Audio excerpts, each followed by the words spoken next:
Hello everyone, and welcome back to the channel. Today, we are exploring the fascinating history of the 50 or coin from Sweden, dated 1973. This small coin may seem ordinary at first glance, but it represents an important part of Swedish monetary history and reflects the traditions of one of Europe's oldest monarchies. The öre was a subdivision of the Swedish krona.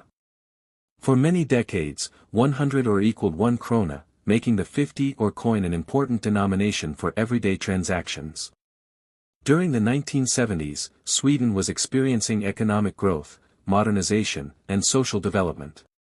The 50 or coin played a significant role in daily commerce, helping people pay for goods, services, transportation, and other necessities. The 1973 50 or coin was issued during the reign of King Carl XVI Gustav, who became King of Sweden in September 1973.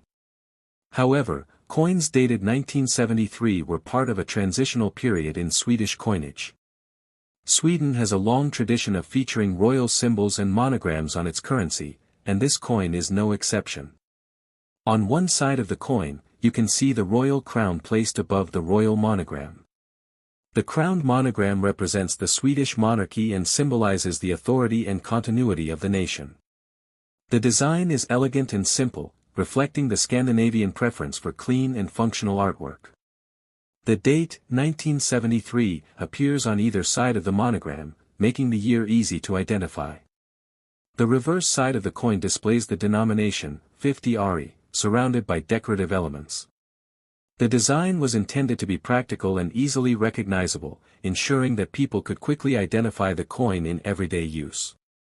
The coin was struck in a copper-nickel alloy, giving it a silver-colored appearance. Copper-nickel was a popular material for circulating coins because it was durable, resistant to corrosion, and economical to produce. These qualities helped the coin withstand years of circulation while maintaining its appearance. The 50 or denomination had a long history in Sweden. Earlier versions of the coin were made from different metals and featured various designs depending on the reigning monarch and the era in which they were issued. By the 1970s, the coin had become a familiar part of Swedish daily life. One interesting aspect of Swedish currency is its reputation for innovation. Sweden has often been at the forefront of modern banking and payment systems. Decades after the 1973 coin was issued, electronic payments became increasingly common throughout the country. As cash usage declined, smaller denominations gradually lost their importance. For collectors today, the 1973 50 or coin represents a snapshot of Sweden during a period of social and economic transformation. It reminds us of a time when coins were used far more frequently in everyday transactions than they are today. Although millions of these coins were produced, their value to collectors depends on factors such as condition, rarity, and mint quality. Coins that remain in uncirculated condition are generally more desirable than heavily worn examples.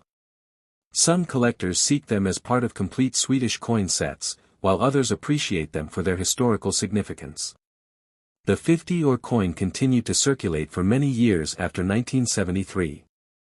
However, changes in purchasing power and the increasing use of digital payments eventually reduced the need for low-denomination coins. Sweden ultimately phased out the 50 or coin, and it ceased to be legal tender in 2010.